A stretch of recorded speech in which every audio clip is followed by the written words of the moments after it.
Pues bueno, uno de ellos es AIDA64, el otro es Acronis True Image, ¿vale? Para esto, obviamente hay que instalar los programas. Vamos a iniciar con nuestro programa AIDA64.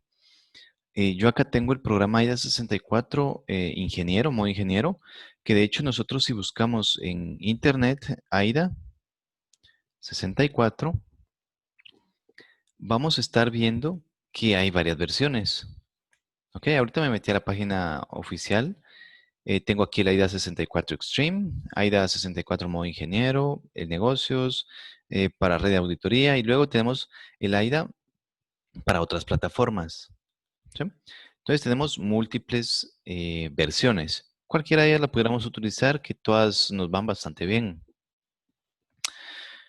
Pues como tenemos que instalar acá, doble clic, buscamos cuál es el instalador, tiene que ser por regular acá, tiene que ser en tipo a aplicación, así como acá que vemos el montón de archivos. En algunos casos es muy probable que no nos aparezcan los logotipos, que nos aparezca así como hojitas en blanco nada más. Pero es cuando no ha cargado nuestra computadora, no ha cargado esos datos o esas imágenes, por lo tanto no las muestra todavía. Bueno, acá ya encontré que dice aplicación, así que vamos a doble clic. De hecho, el darle doble clic sobre cualquier programa, el cual tenga un escudito, así como este chiquitín que a lo lejos se logra ver acá, que está bien pequeño, la verdad. Cuando vemos eso, nosotros, por lo regular, se ejecutan esos programas como administrador o necesitamos ejecutarlos como administrador. Por lo regular, el programa es algo autónomo y al darle doble clic de forma automática, eh, ¿cómo se llama? Se queda de esta forma, se ejecuta de forma automática en modo administrador y nos pide permisos. Bueno, acá abrí el programa, que de hecho está ya instalado en el equipo. La instalación realmente es una instalación típica como cualquier otra, no hay nada distinto, y siempre es el siguiente, leemos los términos y condiciones, aceptamos la ruta donde lo vamos a instalar y finalizar. Y luego tenemos, pum, el programa ya instalado. Acá dice nueva versión de AIDA 64 disponible. ¿Desea descargarla? Si le doy que sí, obviamente voy a conectarme a internet, se va a tardar cierto tiempo y va a actualizar el producto. Y como le voy a dar en no, simplemente va a quedar con esta versión. La versión que yo tengo actualmente en el equipo es, ahorita vamos a verificar acá en ayuda y en acerca de. Y le damos. La versión que yo tengo es la versión 5.99. Sí, acá está toda la información de este programita. AIDA 64, modo ingeniero. Aquí está el producto, la versión del producto, dice la fecha de compilación. ¿Cuándo fue la última vez que se actualizó? Según esto fue en 2018. Pudiéramos actualizar, pero acá actualizaría a una nueva versión. ¿Sí? Y acá nos dice hasta abajo que hay una nueva versión estable que es de 2020, es la 6.25. Sí, actualización estable, 6.25. Si deseara actualizar. Y esta, como no está actualizada, es la 5.99. No sé qué tantas mejoras haya tenido en este lapso de tiempo. Puede que haya tenido un montón, puede que no haya tenido muchas, puede que hayan quizá cambiado alguna parte de la interfaz gráfica. Es algo que nunca sabremos. Sí, hasta que no actualicemos. Bueno, luego tenemos acá el tipo de licencia. Dice que la fecha de compra de esta licencia fue el 20 de marzo de 2019. La cantidad de licencias fueron 797 licencias. La caducidad de la licencia dice que no caduca y caducidad del mantenimiento, que nos va a dar actualizaciones hasta 2024. Ya, de aquí en adelante, ellos tendrían que actualizar su certificado, ellos como empresa, para seguir laborando, ya que me imagino que su certificado va a estar solamente vigente hasta 2024. De ahí en adelante, ellos tienen que solicitar un nuevo certificado para continuar con labores y se les extiende que 2 años, 4 años, 6 años, 8 años, ellos deciden cuánto tiempo van a extender este certificado que les brinden. ¿Sí? Bueno, aceptamos. Eso es con los términos legales del equipo y con respecto a las características. Bueno, este programa tiene una serie de características que anteriormente se encontraban en múltiples plataformas. Por ejemplo, una de ellas sería el programa, ¿cómo se llama este programa? Por Dios, CPU, CPU-Z o CPU-ID. Vamos a buscar en imágenes. Esto. Bueno, de hecho, cualquier imagen. Ya, pero se llama CPU-Z el programa, el cual nos da información con respecto al procesador. O así como acá que nos da información también con respecto al procesador, pero es una interfaz clarita. Sí, CPU-Z o está el otro que se llama CPU-ID, que es prácticamente lo mismo. O sea, CPU-ID es este. Sí, CPU-ID, acá nos dice CPU-ID. Sin embargo, trabaja bajo el mismo nombre, CPU-Z. Este sería un programa, como les digo, que trae este AIDA 64. Por otro lado, tenemos el famosísimo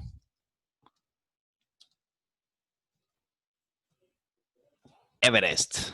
Everest, como el monte Everest. Este es otro programa, si nos fijamos. Ok, acá tengo yo el programa Everest, ¿sí? Home Edition dice acá. Pero vale, tenemos acá todas las características de Everest. La verdad, este fue un programa que utilicé durante mucho tiempo. Y si lo ponemos o sobreponemos el AIDA 64, vamos a ser un poquitín chiquitín. Y si los comparamos uno con el otro, son muy similares, la verdad. Solamente que acá nos dice Everest, la versión del programa, y aquí nos dice AIDA 64 y la versión del programa. Ya, si vemos en la parte de arriba, ahí sigue es un poco variado con respecto a las características que tiene este. Pero si vemos en esta parte de acá, es bastante similar. Quizá cambia el color de los dibujos, pero fuera de eso está muy similar. ¿Por qué razón? Porque resulta que la empresa de AIDA 64 absorbió a la empresa Everest y todas sus aplicaciones o todos sus programas esta empresa tenía. Por esta razón, actualmente el programa, uy, no me aparece la aplicación, ustedes. Ay, vamos a ver otra vez, vamos a ver. No me aparece la AIDA, solo me aparece este programita, la pizarra, y no me aparece la AIDA 64. O sea, para compartir al menos no me aparece. Solo me aparece la pantalla del Zoom que- y solo. ¿Pero por qué? Bueno, creo que vamos a compartir otra vez igual. Yo quería para que se viera toda la pantalla completa, porque esto solo me abarca un porcentaje y la parte de arriba no se logra ver bien, pero bueno, creo que así lo vamos a dejar. Pues bueno, resulta que este programa, como les decía, o esta empresa absorbió a la empresa anterior, ya que acá tenemos lo mismo para verificar el estado del procesador, tenemos lo mismo para ver el sistema operativo, para ver todo referente al equipo. De hecho, este programa tiene mejoras con respecto al programa anterior. Ya, el programa Everest era bastante básico, era gratuito, eso sí. Este programa, por su parte, es de paga. Este programa o usamos un activador o compramos una licencia, una de dos, para poder utilizarlo. Si no usamos una licencia, tendríamos nosotros que utilizar solo la versión prueba y nos limita solo en ciertos aspectos, que son un mínimo, la verdad. Aparecería quizá en la parte de atrás de cada diagnóstico un mensaje diciéndonos que es una versión de prueba solamente.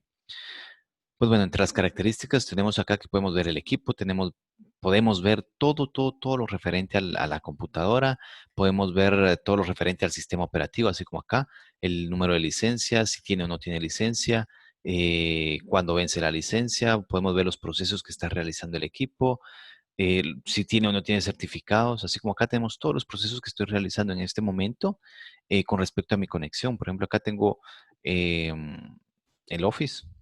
¿Sí? El Office está conectado a Internet. O sea, estos servicios, ¿recuerdan ustedes que les comentaba que hay servicios que trabajan en segundo plano y hacen que nuestro equipo esté lento? Pues este es uno de ellos. Está trabajando el driver de la otra de la otra cámara, la cual no está conectada en este momento. Acá está. Your Phone está conectado también un programa para drivers de teléfono, ¿sí? Para que cuando conecte un teléfono, este empiece a funcionar automáticamente. Los controladores del sistema, tenemos servicios, archivos DLL, certificados, o sea, les digo, tenemos acá una información pero muy detallada. Y si bien es cierto, algunas veces se van a tardar un poco más que otras en abrir, pero vamos, o sea, tenemos todas las características. Así como acá tenemos con respecto a los sensores, sensores de ¿qué? De temperatura, sensores de los ventiladores, sensores de voltaje y de energía, que es en cuanto a la potencia, ¿sí? Y acá nos está dando una tabla bastante completa. A qué temperatura está trabajando ahorita, tanto los núcleos del procesador, memoria RAM, los chipsets que son los integrados, auxiliar, no tengo idea que sea en auxiliar, si sea algún chip auxiliar o qué en específico. Tenemos acá las temperaturas, bueno, dos sensores de temperatura según lo que estoy viendo acá. Los dos marcan la misma temperatura. El disco duro, a qué temperatura se encuentra también. Sí, o sea, tenemos mucha información respecto a nuestro equipo. Sí, igual con respecto al software, qué tanto tendríamos instalado, si hay tantos programas, si no hay tantos programas. O sea, tenemos todo lo que tiene el equipo, ¿eh? Todo, todo, todo. Eso es todo lo que tiene mi equipo ahorita. Este aquí no tengo idea a quién le pertenece. O a Nero, este le pertenece a Apple, este Bonjour, Camtasia, CamWizard, Crystal, el Dell, que es el touchpad de la compu, Discord, que es para hacer llamadas, Dota, que es de Steam, Driver Tools para teléfonos, Chrome, el navegador. O sea, tenemos todo lo que tengo ahorita. Y si volvemos a ese apartado de software, podemos ver las licencias. Si tengo o no tengo licencias, dice Nero tiene licencia, Windows tiene licencia, Internet Explorer tiene licencia, que según usan la misma. Según esto, solo dos licencias o dos productos me aparecen con licencias, que son Nero y Windows, según.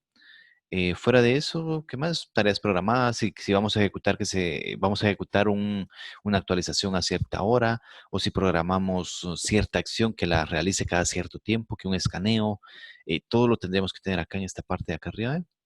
Así como acá tenemos OneDrive, Stallone, Update, ¿ok? Actualizaciones. Opera, ¿por qué tengo Opera? Tengo, según esto, tareas programadas de Opera. Yo Opera Mini no lo tengo instalado. Quizá en algún momento se instaló de forma errónea, solo actualmente no lo tengo. Pues sí, entonces para esto nos sirve el equipo, perdón, el programa, para ver todo lo referente a nuestro equipo. Todo, todo, todo. Adicional a ello, tenemos esta casilla, que es la casilla de estabilidad de nuestro equipo, esta que tengo acá. ¿Sí? Esta casilla nos sirve bastante cuando vamos a realizar un diagnóstico, que de hecho este es un programa de diagnóstico. Sí, porque estamos diagnosticando si hay licencia, si no hay licencia, qué hay instalado, cuál sería el socket del procesador, el socket de la memoria RAM, o sea, podemos ver todo, todo, todo lo referente al equipo. Todo, sin excepción. Pues bueno, en esta casilla es una casilla para nosotros realizar una prueba de estrés al equipo. Vale, miren, aquí abajo tenemos el CPU ID, ve, como les indicaba. Quizá cambie el color, pero vamos, aquí nos dice arriba CPU ID, ¿sí? Y tenemos acá información con respecto al procesador, que era lo que les estaba comentando. Pues bueno, podemos ver en este programa nosotros todo lo referente al funcionamiento del equipo, que serían los procesadores, memoria RAM, discos duros. Eso es lo que podríamos ver. En el caso de tener una computadora de escritorio y tuviéramos una tarjeta gráfica colocada en este equipo, pudiéramos nosotros hacer una prueba justamente para el GPU también. Acá de hecho coloqué GPU en esta parte, pero a la laptop realmente no le aplica porque no tiene un GPU externo, ¿sí? Sino que el procesador de gráficos es un chipset prácticamente, pero va integrado a la máquina. Pues bueno, acá tenemos varias pestañas. Entre estas pestañas tenemos temperatura, los ventiladores, voltajes, con power sería la potencia. Sí, cuántos watts de potencia está utilizando cada una de las cosas, que un procesador, perdón, que un núcleo del procesador, que un disco duro, que el otro disco duro, que la tarjeta gráfica y todo lo que tuviera. Acá los tiempos de reloj, frecuencias desde 0 hasta 800 MHz, a cuánto estarían trabajando. Ese es un campo unificado de todo, todo, todo en general y las estadísticas. Estas estadísticas las vimos anteriormente, solamente que acá en estas estadísticas me van a aparecer cuáles serían los datos actuales, el mínimo, el máximo y el promedio acá al final. Esto es lo que tendríamos, ¿vale? En el actual tendríamos que ver que no superen ciertos valores. En el caso de la temperatura, tendríamos que ver cuál sería la configuración del BIOS y según configuración de BIOS no deberías de pasar esa temperatura. Pues vamos al principio y vamos a iniciar nuestro test. Si vemos inclusive acá dice remaining battery, que sería actualmente la batería o cómo se está alimentando el equipo, y dice AC line, que sería corriente alterna. porque tengo, o sea, tengo la batería de la laptop y aparte tengo conectado el cordón a la energía. Entonces, por esta razón me aparece inclusive esto acá. Y acá los otros dos datos es cuándo voy a iniciar el test y cuándo lo voy a finalizar. Acá, Start, y dejamos que el equipo haga todo. Si vemos acá, las gráficas Pumbe se llegaron hasta el tope, a 100. Y por este lado nos dice que el CPU, sobrecalentamiento del CPU, que sería el procesador, pueda llegar al 25% máximo. Y dice que ha detectado sobrecalentamiento y según esto está en un 2%, 7% y ahí se mantiene. No ha subido ahorita hasta cierto punto, excesivo al menos. Está bastante bien hasta ahorita. ¿Para qué me va a servir la prueba? Pues como les acabo de indicar, es una prueba de estrés. ¿Qué vamos a hacer? Vamos a estresar el equipo, ¿sí? ¿Y cómo lo vamos a estresar? Este programa simula que está realizando múltiples acciones. Por lo tanto, el equipo va a hacer de cuenta que está trabajando al máximo, que está trabajando con todos los núcleos, que está uno de usuario exigiéndole todo lo que pudiera darle el equipo. Acá es probable que los demás programas o las demás aplicaciones que yo ejecute fuera de este programa o de esta aplicación se tornen un poco lentas, al menos durante este proceso. Al menos este programa, les comento, me ha servido mucho, mucho, mucho para determinar cuando ya sea una fuente de alimentación o un disco duro están mal, sobre todo las fuentes de alimentación. ¿Por qué razón? Porque muchas veces nosotros tenemos un equipo, el cual enciende y mucha gente cree que con el hecho de que el equipo encienda y que cargue el sistema operativo y todo esté funcionando bien, el equipo está bien. Pero resulta que cuando le empezamos a exigir un poquito más, el equipo se apaga. O sea, se apaga y nosotros así, ¿por qué se apagó? Pues, o sea, no tenemos idea del por qué se haya apagado el equipo o se reinicie. Pero vamos a que el equipo simplemente deja de funcionar. Y no les digo que es un apagado de que apagando equipo, cerrando sesión, no, no, no, sino que es de una forma abrupta, así como se va la luz, ¡pum! Así, de una sola vez. Pues resulta que con este programa nosotros no vamos a evitar que el equipo se apague. O sea, el equipo, si la fuente de poder está mala, el equipo siempre se va a apagar. Pero cuando ya encendemos el equipo nuevamente, acá nos marcó en qué momento se apagó el equipo, por qué razón se pudo haber apagado. Por otro lado, pudiéramos ir también al visor de eventos y en el visor de eventos podemos ver, según código de error, cuál fue la posible falla. Que les digo, yo en su momento, antes de inclusive utilizar este programa, yo no lo utilizaba, o sea, ni lo conocía. Yo lo que utilizaba era Everest y CPU-ID o CPU-Z, que eran dos programas independientes. Pero, ¿qué hacía con eso? Solamente veía información con respecto al equipo, que si quiero ver cuál es el modelo de mi tarjeta madre, voy acá a equipo, voy a dejar ahorita el escaneo en segundo plano. ¿Está acá? En segundo plano, ahí lo vamos a dejar un momento. Para mientras voy a seguir trabajando acá adentro. Yo quiero ver cuál es la tarjeta madre. Pum, voy aquí, placa base. Y aquí en placa base veo que la tarjeta madre es una de latitud E6420. ¿Sí? Vemos acá el tipo, el reloj que tiene. Decime a hercios. ¿Qué tipo de memoria utiliza? DDR3, SDRAM. Sí, o sea, tenemos aquí toda la información con respecto a esto. Si después yo quiero buscar la memoria RAM específicamente, vamos a placa base, memoria, y aquí nos dice total de la memoria que yo tengo. Tengo 8.73 megas, que son 8 gigas. Lo que estoy usando son 7, ¿qué? 7.600 gigas, 7,6 gigas, que estamos casi llegando a los 8 gigas. Pero ¿por qué estoy usando ahorita todo esto? Porque el programa, recuerdan, está estresando el equipo. Entonces está usando todos los recursos, al menos lo más posible. Sí, tenemos aquí la memoria libre, nos quedan 472, estoy usando un 94% de memoria virtual, ¿cuánto tengo? En fin, tengo acá toda la información con respecto a ello. Pues solamente para eso lo utilizaba yo. ¿Ya?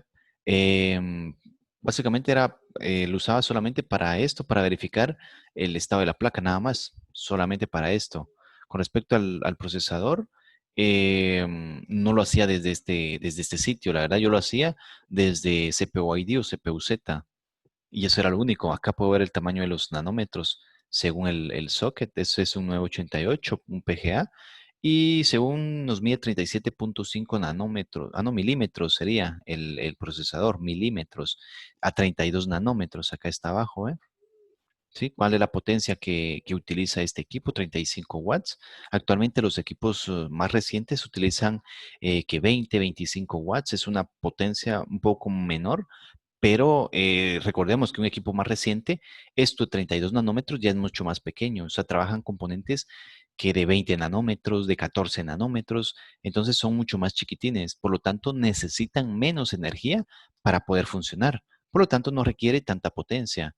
A cambio, este equipo, como es un equipo algo antiguo, se pudiera decir, ya que es de segunda generación, sí necesita más potencia, ya que los componentes son algo grandes, los componentes electrónicos. Pues sí, pues les comento, cuando nosotros tenemos un equipo y este equipo tiende a reiniciar, habitualmente esa falla de que el equipo reinició se la podríamos atribuir, una, sobrecalentamiento del procesador. Puede pasar que nos ha sucedido, por ejemplo, vamos a ver, hace un año llegó una chica que siempre había sido alumna, exalumna de hecho, llegó a un repaso prácticamente. En ese repaso que ella estuvo, que fueron de 1 a 2 meses que ella estuvo nada más, llevó un equipo, el cual dice ella que le había realizado una limpieza, pero el equipo simplemente se reiniciaba y no sabía ya por qué, y que ella ya había revisado todo y que todo estaba bien. Pues de hecho la idea es que ustedes realicen esas tareas. Y así como les digo a ustedes, así se lo dije a ella, que la idea es esa, pues que ustedes realicen esas acciones y que yo los iba a supervisar. Sin embargo, ella decía, no, que ya me desesperé porque el equipo simplemente lo reviso y no muestra ninguna mejora, siempre está que se reinicia. Pues el tema de los reinicios puedan ser suciedad, ¿sí? Memoria RAM que esté mal colocada o que memoria RAM que tenga suciedad. Aunque ya hayan limpiado, pueda que todavía tenga alguna capa pequeña de polvo y esto esté ocasionando los reinicios.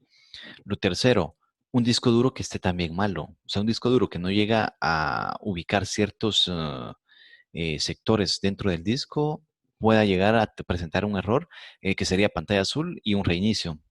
¿Sí? Igual de forma inesperada. Y por otro lado tenemos la fuente de alimentación. Cuando la fuente de alimentación está mal con respecto a su potencia, ¿sí? Los voltajes van a estar perfectos, que 12 voltios, o sea, todos los voltajes van a estar bien. Y muchas veces nosotros cuando medimos la fuente decimos, pero es que aquí marca los voltajes que están correctos, pero la potencia es la que tiene que ver ahí.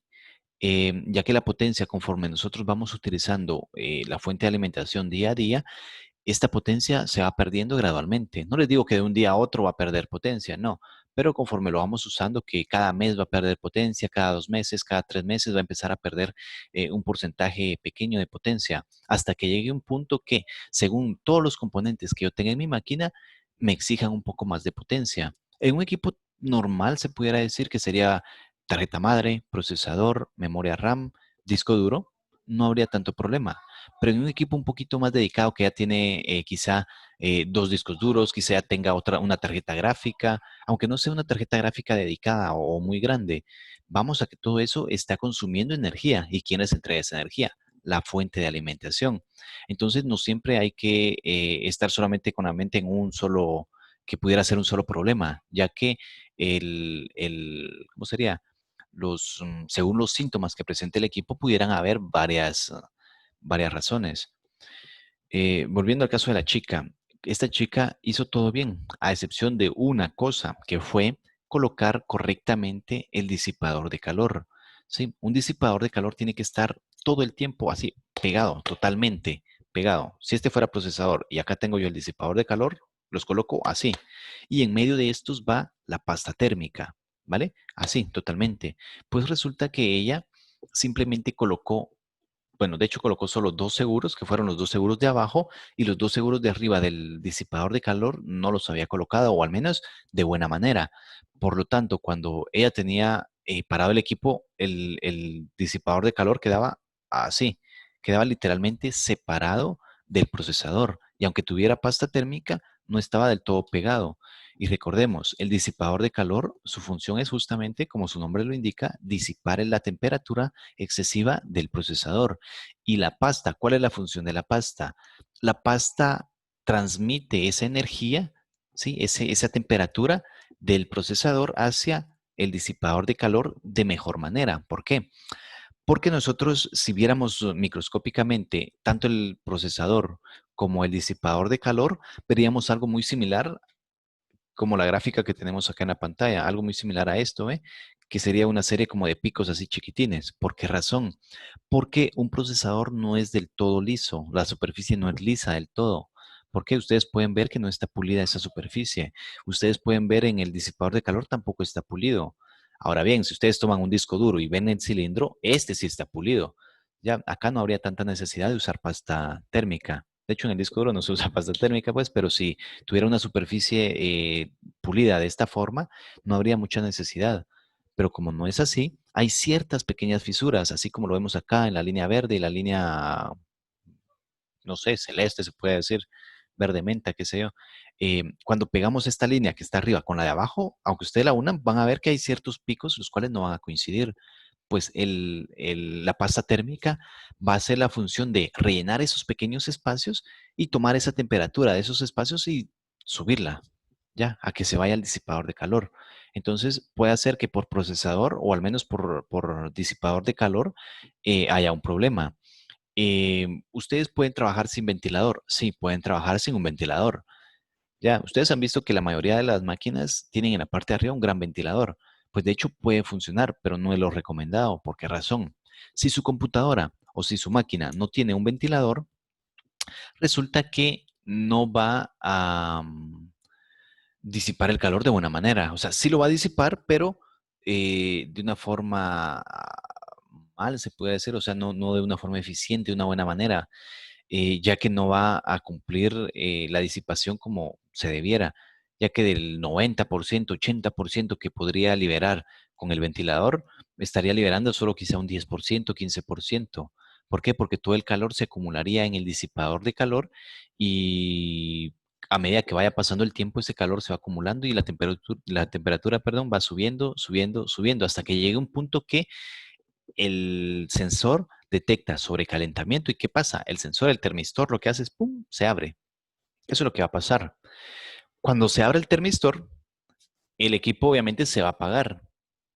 Muy probablemente el termistor en ese momento que se abrió, a la misma vez, ¡pum!, se vuelve a cerrar bastante rápido. Y nosotros encendemos el equipo y decimos, ¿por qué se apagó? Si ahorita reinició bastante bien. Pues resulta que el termistor, a medida que nosotros vamos encendiendo, encendiendo, encendiendo el equipo, eh, se los explico de esta forma. Tengo un equipo. Este equipo yo lo acabo de encender y resulta que el procesador está presentando alza a la temperatura. El termistor se abre, ¿ok? Se apaga el equipo. A la misma vez el termistor se va cerrando, pero esta temperatura acumulada ahí se mantiene. Encendemos el equipo. Sigue trabajando el equipo normalmente. Solamente que esta vez tarda menos tiempo para que presente el fallo, para que se apague el equipo. Si la primera vez que yo encendí el equipo me tardó que una hora, la segunda vez pueda que me tarde 40 minutos, la tercera vez pueda que me tarde 27 minutos, la cuarta vez pueda que me tarde 20 minutos. Y así el tiempo de uso se va limitando. ¿Sí? O sea, entre cada lapso de tiempo que les estoy comentando, sería un apagón repentino, ya que el equipo se estaría apagando por sobrecalentamiento. Entonces, la primera vez, 40 minutos, ¡pum!, se apagó. La segunda vez, 30 minutos, pum, se apagó. Que 20 minutos, pum, se apagó. Y así va a estar haciéndolo sucesivamente. Y mientras más veces encendemos, encendemos, encendemos el equipo, el termistor, en lugar de estar acá cerrado y abrirse y cerrarse muy rápido, se va a abrir y va a costar mucho, mucho, pero mucho tiempo en que éste vuelva a cerrarse para hacer un contacto, para que la línea tenga corriente nuevamente. ¿Ya? Entonces, va a llegar un momento en el cual el termistor simplemente, pam, va a quedarse así. ¿Por cuánto tiempo? Casi que por una hora. ¿Por qué? Porque la temperatura va a ser demasiada y el termistor está diseñado para proteger el procesador. Cuando detecte que hay alta temperatura, simplemente se abre y no deja que siga funcionando. ¿Ya? Entonces, em, la temperatura pudiera ser un fallo también, ¿sí? Por el simple hecho de no tener pasta térmica, por el simple hecho de no tener un disipador de calor, por el simple hecho de no tener un ventilador el cual esté funcionando, que muchas veces el ventilador ahí está, pero resulta que se queda trancado, se queda trabado, o sea, ya no sigue girando. Entonces, ¿qué pasa? La temperatura se va a acumular y muchas veces nosotros no nos damos cuenta de que el ventilador ya no está funcionando. Em, dentro de una computadora, o sea, encima del procesador, que sería el disipador de calor, es muy raro que ese ventilador específicamente llegue a fallar. Eso sí les digo, es muy, muy, muy raro. Es más común ver un ventilador de la fuente de alimentación que llegue a fallar que el de que el del disipador de calor. Eso es mucho más común. Ya, yo por si algún día llegan a ver esto, pues no se vayan a extrañar que vean un ventilador de una fuente de poder que no funciona más veces que la cantidad de veces que vayan a ver un ventilador de un disipador de calor. Pues bueno, estas pruebas de estrés ahorita, ¿cuánto tiempo llevamos? Llevamos, ¿qué? En 15 minutos en esta prueba.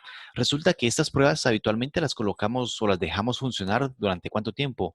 15 minutos, no, hombre. 2 horas, 3 horas, 4 horas, 6 horas, 12 horas, 8 horas. O sea, son lapsos de tiempo bastante prolongados, la verdad.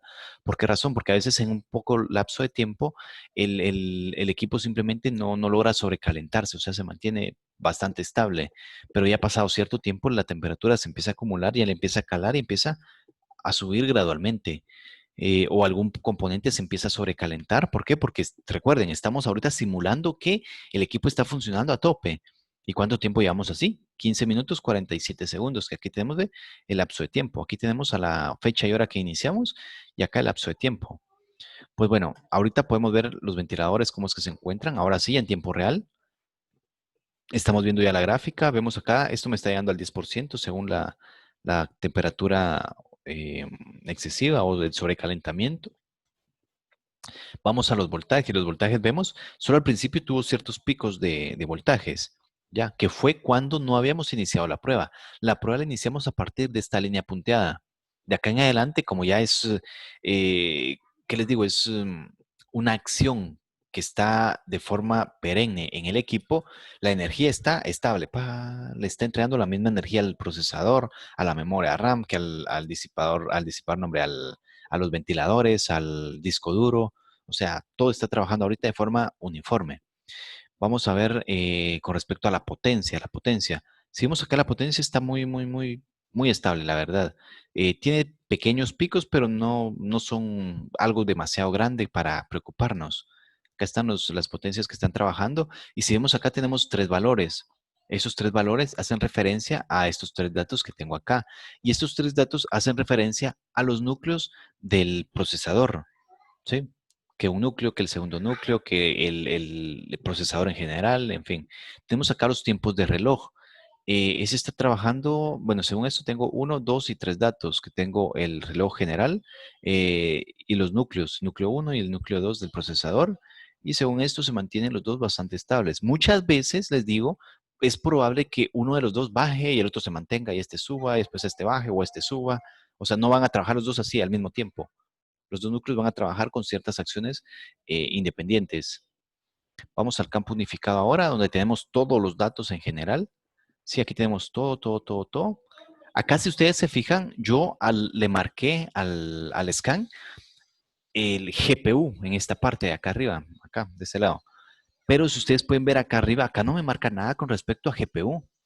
Solo me dice CPU, frecuencia, CPU, temperatura, CPU, el núcleo 1, temperatura, CPU, revoluciones por minuto. De hecho, debería estar en cero, este de acá, porque o sea, el CPU no tiene revoluciones por minuto.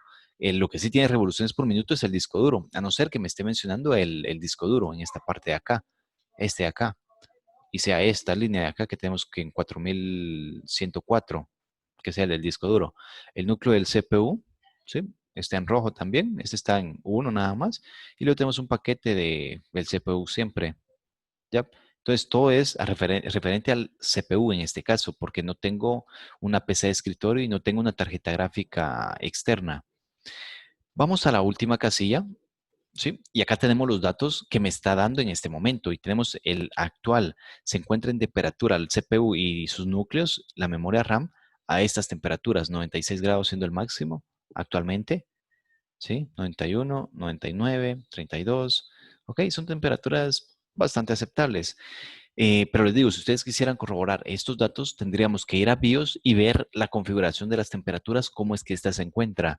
¿Por qué? Porque ahí nosotros podemos ver cuando una temperatura excede ciertos parámetros, el equipo se va a apagar también.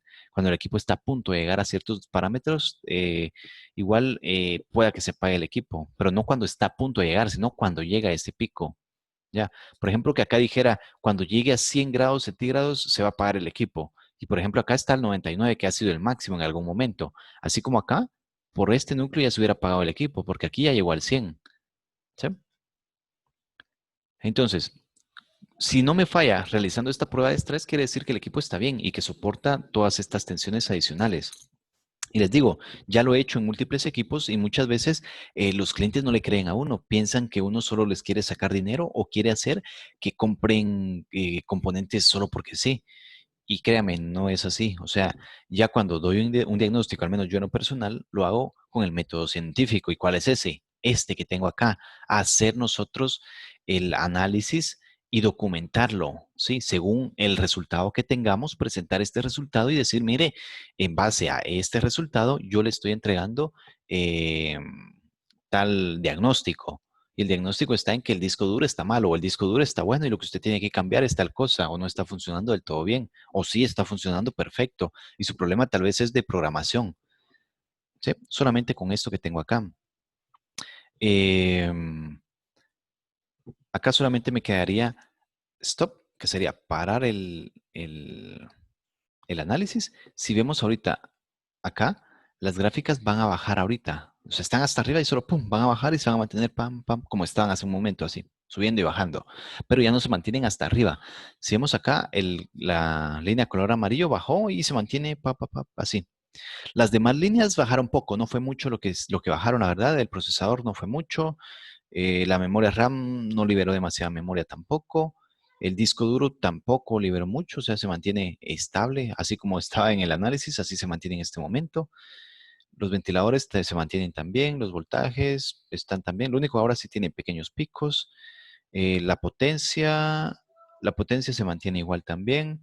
Los tiempos de reloj, aquí sí bajó un poco la frecuencia en el morado, que sería el núcleo número 2, bajó un poco. Y eso sería prácticamente este programa y para qué nos va a servir.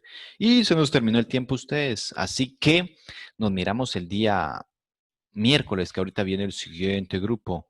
Y vamos a usar el siguiente programa, que es el programa, ay Dios mío, aquí lo tengo. HD. No, no, no. El siguiente es Acronis y HDAT. Esos dos nos faltan, Acronis y HDAT. En el HDAT tengo que tener otra cámara, les dije, y Acronis lo tengo que instalar.